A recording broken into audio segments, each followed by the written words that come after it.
Hello guys, welcome back to my channel KMSM. Today we are going to study about chemical thermodynamics. ठीक है, आज हम लोग chemistry के केमिकल थर्मोडायनेमिक्स चैप्टर के बारे में क्या करेंगे, स्टडी करेंगे. तो फर्स्ट ऑफ ऑल दोस्तों मैं आपको समझाता हूँ कि थर्मोडायनेमिक्स मतलब क्या होता है. थर्मो मतलब होता है दोस्तों हीट. क्या होता है? Heat.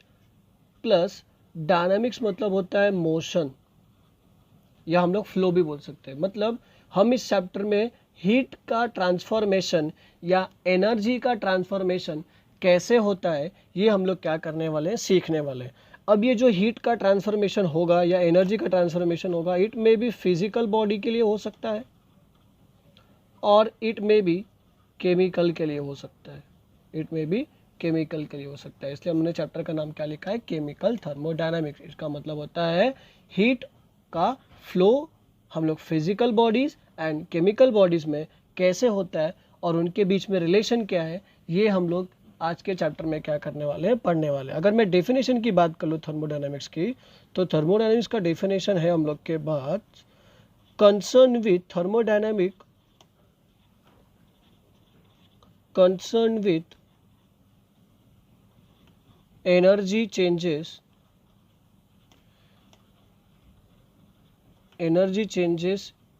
in physical and chemical transformation.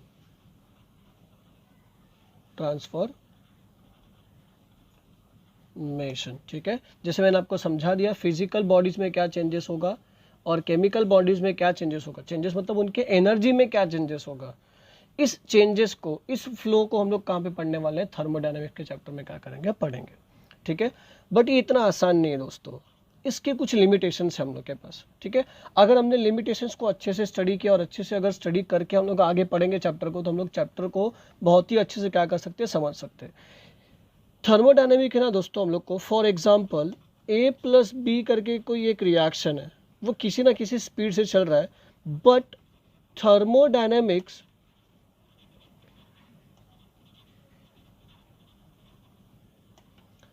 Thermodynamics कभी हमको रेट के बारे में इंफॉर्मेशन नहीं देता है.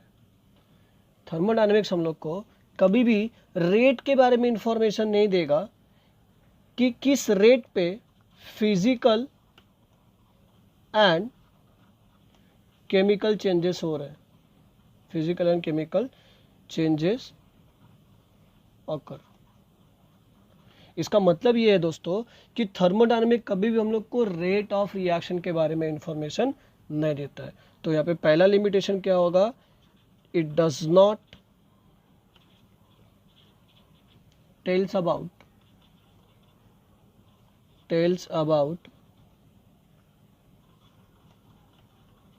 rate of reaction. It does not tells about rate of reaction. rate of reaction मतलब speed of reaction के बारे में कभी हम लोग को ये इंफॉर्मेशन नहीं देता. ये इसका पहला लिमिटेशन है. अगर इसका दूसरा लिमिटेशन हम लोग बात करें, ठीक है दोस्तों, इसकी दूसरी लिमिटेशन होती है कि थर्मोडायनामिक्स हम लोग को कभी भी सिस्टम के अंदर क्या चेंज हो रहा है उसके बारे में इंफॉर्मेशन नहीं देगा. फॉर एग्जाम्पल, ये अगर हमारा एक सिस्टम है, ठीक है, इसके अंदर इनिशियल वॉल्यूम कितना है, V1 है. आफ्टर सम टाइम के बाद इसका वॉल्यूम थोड़ा राइज हो गया. चलो, इसका वॉल्यूम यहाँ पे आ गया. यहाँ पे क्या हो गया, V2 हो गया. ये V1 से क्या हो गया, V2 चले गया. बट ये जाने के लिए इसके ऊपर क्या प्रोसेस हुए, इसके ऊपर क्या प्रोसेस हुआ और ये कितने टाइम में गया, इसके बारे में वो इंफॉर्मेशन हमको कभी नहीं देगा. ये इनिशियल जो वॉल्यूम था, इनिशियल वॉल्यूम V1 और फाइनल वॉल्यूम V2, इनके बारे में ही हमको थर्मोडायनेमिक इंफॉर्मेशन देता है बच्चों, हमेशा याद रखने का. मतलब थर्मोडायनेमिक्स हमको कभी रिएक्शन कैसे हो रही है उसके बारे में इंफॉर्मेशन नहीं देगा. जो भी चेंजेस हो रहा है उसके बारे में इंफॉर्मेशन नहीं देगा. थर्मोडायनेमिक इनिशियल क्या था और फाइनल क्या था, सिर्फ उनके ऊपर ही हमको क्या करता है, रिलेशन देता है. ना कि वो रिएक्शन कितने टाइम में हुआ, कैसे हुआ, उसके ऊपर क्या हीट लगा, कैसे लगा, उसके बारे में कोई इंफॉर्मेशन हमको नहीं है. Only thermodynamics tells about initial and final condition of that particular state. ये उसका दूसरा लिमिटेशन है और वो अच्छा भी है। थर्ड है इसके अंदर, it deals with macroscopic system. किसके लिए काम करता है? मैक्रोस्कोपिक सिस्टम के लिए काम करता है। किसके लिए काम करेगा? मैक्रोस्कोपिक सिस्टम, मतलब बड़े सिस्टम के लिए क्या करता है? काम करता है। लाइक जहाँ पे मॉलिक्यूल्स बहुत ज़्यादा एग्रीगेट हो गए, जहाँ पे आइटम्स बहुत ज़्यादा, फॉर एग्जांपल सिंपल कोई बड़ी क्वांटिटी के लिए थर्मोडायनेमिक्स क्या होता है? अप्लाई होता है।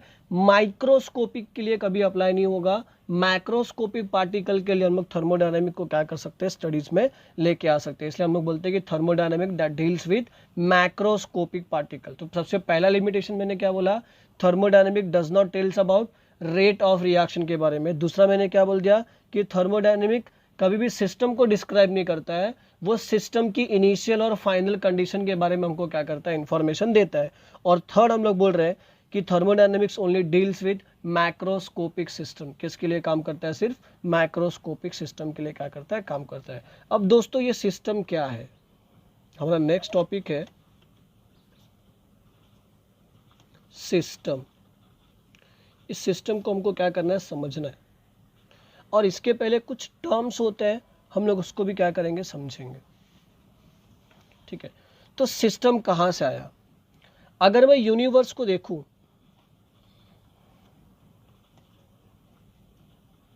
ठीक है, और उसको अगर मैं डिवाइड करूंगा तो उसका एक छोटा सा पार्ट मुझे क्या मिलेगा? सिस्टम। और एक बहुत बड़ा सा पार्ट क्या दिखाई देगा मुझे? सराउंडिंग। क्या दिखाई देगा? सराउंडिंग। सिस्टम वो प्लेस है जहां पे मैं थर्मोडायनेमिक को क्या करता हूँ? स्टडी के अंडर लेके आता हूँ। फॉर एग्जांपल ये मेरे पास कोई एक कंटेनर है, इसके अंदर क्या भरा हुआ है दोस्तों? गैस भरा हुआ है। ठीक है, क्या इसके अंदर? गैस है। अब इस गैस के ऊपर मैं क्या कर रहा हूँ? कोई एक पिस्टन लगा रहा हूँ। ठीक है, इस टाइम पे इसका वॉल्यूम क्या था? V1 था। आफ्टर सम टाइम इसके वॉल्यूम्स में क्या आ जाएगा? चेंजेस। ये वॉल्यूम क्या हो गया? क्यों? क्योंकि पिस्टन के ऊपर मैंने कुछ क्या कर दिया? वेट पुट कर दिया, तो VT हो गया। तो ये मेरे को तो सिस्टम के अंदर क्या चेंजेस हो रहा है इसकी स्टडी मैं कर रहा हूँ। बट इसके आउटसाइड में जो एरिया बचा हुआ है, ये जो आउटसाइड का एरिया बचा हुआ है, उसके बारे में मुझे कुछ इन्फॉर्मेशन है क्या? नहीं। तो जिसके बारे में मुझे इन्फॉर्मेशन नहीं है, मतलब सिस्टम के आउटसाइड वाली जो एरिया है, उसको हम लोग बोलते हैं सराउंडिंग। क्या बोलते हैं? सराउंडिंग। तो सिस्टम का डेफिनेशन क्या बन के आएगा दोस्तों? A part of universe under the thermodynamic investigation is called system. A part of universe under the thermodynamic investigation is called system. और अगर सराउंडिंग का डेफिनेशन मुझे बोलना होगा तो मैं बोलूँगा all other part of the universe outside the system are called surrounding. Outside of the system, जैसे ये सिस्टम है, इस सिस्टम के बाहर जो भी चीज़ें होंगी वो सब क्या होंगी? सराउंडिंग होगी बच्चों। क्या होगी? सराउंडिंग होगी। तो आपको समझ में आ गया कि सिस्टम क्या होता है, सराउंडिंग क्या होता है। ठीक है, अगर आपको यहाँ तक थोड़ा बहुत भी कंसेप्ट अच्छा लगा होगा दोस्तों, तो मेरे चैनल को क्या करिए? सब्सक्राइब करिए, शेयर करिए और बेल आइकन को भी क्या करिए? प्रेस कर दीजिए। आगे बढ़ते हैं हम लोग। अब हम लोग पढ़ेंगे ये सिस्टम है, तो ऐसे कितने टाइप के सिस्टम होने चाहिए हमारे पास? बराबर, सिस्टम हमारे पास कितने टाइप के होने चाहिए? अब सिस्टम हमारे पास बहुत सारे टाइप्स के होते हैं, पर थर्मोडायनेमिक में हमारे पास सिस्टम कौन कौन से है? सबसे पहला सिस्टम है हमारे पास ओपन सिस्टम। सबसे पहला सिस्टम है ओपन सिस्टम। ठीक है, अभी ओपन सिस्टम मतलब क्या होता है, हम लोग इसको क्या करेंगे? पढ़ेंगे। ओपन सिस्टम मतलब क्या होता है दोस्तों? फॉर एग्जाम्पल, एक मैं एग्जाम्पल लेता हूँ। हॉट वाटर लिया मैंने, एक कंटेनर के अंदर मेरे पास क्या है? हॉट वाटर है। ठीक है, इस कंटेनर के अंदर मेरे पास क्या बच्चा? हॉट वाटर है। हॉट वाटर में अगर मैं ऑब्जर्वेशन देखूंगा तो ऑब्जर्वेशन से मुझे क्या पता चलेगा कि इस पर्टिकुलर हॉट वाटर में से क्या हो रहा है? स्टीम्स बाहर निकल रहे हैं। क्या हो रहा है? स्टीम बाहर निकल रहा है। स्टीम बाहर निकल रहा है मतलब गैस बाहर निकल रहा है। गैस बाहर निकल रहा है मतलब मैटर क्या हो रहा है? बाहर निकल रहा है। और इस हॉट वाटर को अगर मैं टच करूंगा तो मुझे हीट महसूस होगा। इसका ये मतलब है कि इससे एनर्जी भी क्या हो रहा है? बाहर निकल रहा है। एनर्जी भी क्या होगा? बाहर निकलेगा। मतलब ओपन सिस्टम ऐसा सिस्टम है बच्चों जिसमें से एनर्जी और मैटर दोनों क्या होते हैं? एक्सचेंज होते हैं अपने सराउंडिंग के साथ। किसके साथ एक्सचेंज होंगे? अपने सराउंडिंग के साथ। अगर मुझे डेफिनेशन बोलना होगा तो क्या बोलूँगा मैं? A system that can exchange matter and energy with its surrounding are called open system। क्या बोलूँगा बच्चों? Open system. ठीक है, जो हीट एनर्जी और मैटर सबको क्या करेगा? एक्सचेंज करेगा विथ इट्स सराउंडिंग से, उसको क्या बोल दूंगा मैं? ओपन सिस्टम बोल दूंगा। ऐसे ही हमारे पास दूसरा सिस्टम होता है जिसको हम लोग बोलते हैं क्लोज्ड सिस्टम। क्या बोलते हैं? Close system.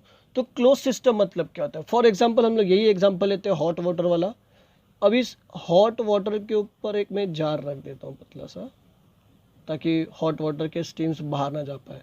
अब देखो, अगर ये स्टीम निकलेगा तो बाहर जा पा रहा है क्या? नहीं जा पा रहा है। ठीक है, अगर नहीं जा पा रहा तो इसका मतलब क्या बच्चा लोग?